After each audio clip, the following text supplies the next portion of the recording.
Shalom saudara terkasih dalam Tuhan Yesus Kristus. Salam jumpa bagi saudara seiman. Saya berdoa roh, jiwa, dan tubuh saudaraku dalam perlindungan Tuhan kita Yesus Kristus. Amin. Nah saudara, saat ini saya masih tertarik untuk berkomentar tentang yang berkaitan dengan penolakan ya tim Israel ya. Hari-hari ini masih menjadi perbincangan di Indonesia dan juga di dunia saudaraku ya. Mungkin kita jadi bahan perbincangan di luar negeri, bagaimana bangsa kita masih belum bisa menerima beberapa bangsa-bangsa lain di dunia ya. Mungkin lebih kepada hanya Israel saja saudara ya.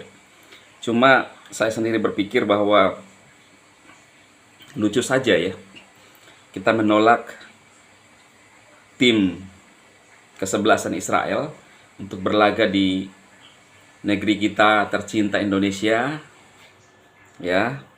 Tetapi setiap hari kita membawa-bawa produk Yahudi saudara. Saya melihat ternyata yang saya mau sampaikan kepada saudara hanya sebagian kecil ya. Ada begitu banyak produk Yahudi yang mendominasi dunia, dan benar kata Alkitab bahwa oleh mula semua bangsa di muka bumi ini akan mendapat berkat. Android saudara, ternyata penemunya seorang keturunan Yahudi ya. Kita pun bangsa Indonesia sampai tiap hari bawa-bawa kantongi produk Yahudi saudara. Android penemunya orang Yahudi, namanya Andy Rubin ya. Dia seorang penemu Android dan juga penemu Facebook, Mark Zuckerberg, keturunan Yahudi. Dan Alkitab itu tidak akan pernah salah saudara. Bibit-bibit yang unggul semua berasal daripada Yahudi, dan yang memegang ekonomi dunia, keuangan dunia dari Yahudi. Semua ada di dalam skenario Tuhan sendiri, Tuhan yang benar. Memilih Bapak Abraham, lalu memberkati keturunannya Ishak, lalu kemudian Yakub, lalu muncullah ke-12 suku Israel. Dan suku yang dominan adalah Yehuda, yang sekarang kita kenal adalah Yahudi. Ya. Ada banyak pertanyaan-pertanyaan atau semacam celaan lah di channel-channel saya. Ya, di mana ya manusia bisa jadi Tuhan, mentuhankan manusia. Di beberapa video saya di media sosial juga sudah membahas itu saudara, tapi nggak apa-apa ya, saya ulas sedikit. Jadi sebelum lahirnya Yesus Kristus, Yakub pun sudah pernah bertemu dengan manusia, dan itu adalah Tuhan. Ketika dia bergulat dengan seorang manusia ya, Yakub bertanya, siapakah engkau? Lalu orang itu menjawab, kenapa engkau menanya namaku? Kenapa engkau menanyakan namaku? Orang itu tidak menyebutkan namanya saudara. Tetapi Yakub berkata bahwa saya telah bergulat dengan Elohim atau Tuhan. Lalu menamai tempat itu Peniel. Jadi sejak Yakub, Elohim sudah datang sebagai manusia.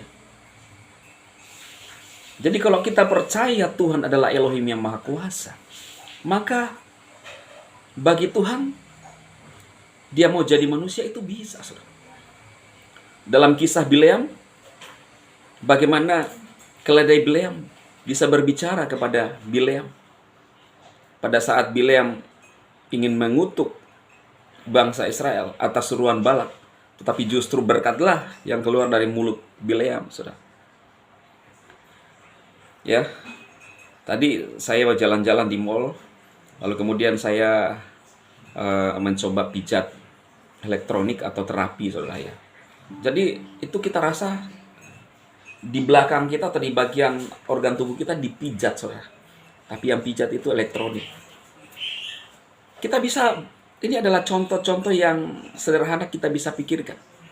Hanya dengan energi listrik, maka kita bisa merasakan seperti pijatan. Ya.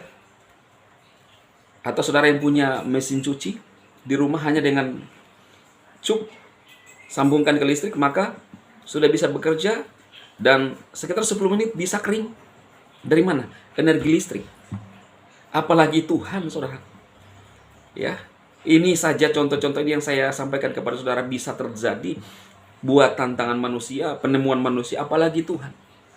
Energi listrik bisa mencuci, energi listrik bisa memasak, kita makan, kita hidup dari energi listrik.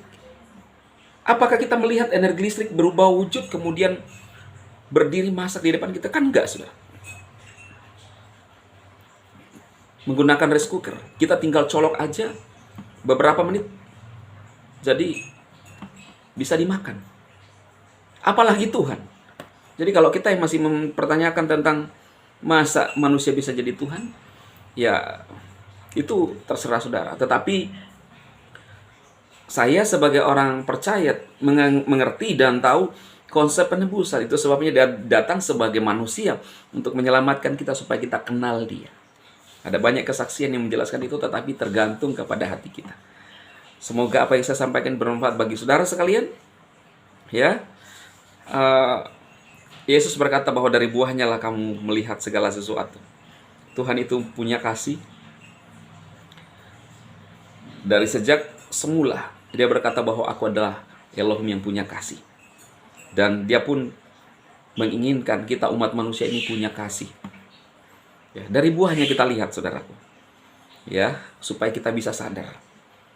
Apakah benar tidak menyukai bangsa-bangsa lain berkenan di hadapan Tuhan kita Yesus Kristus, saudara? Ya. Tapi kita diajarkan kasih. Salam damai, salam kasih bagi saudara seiman. Tuhan Yesus memberkati.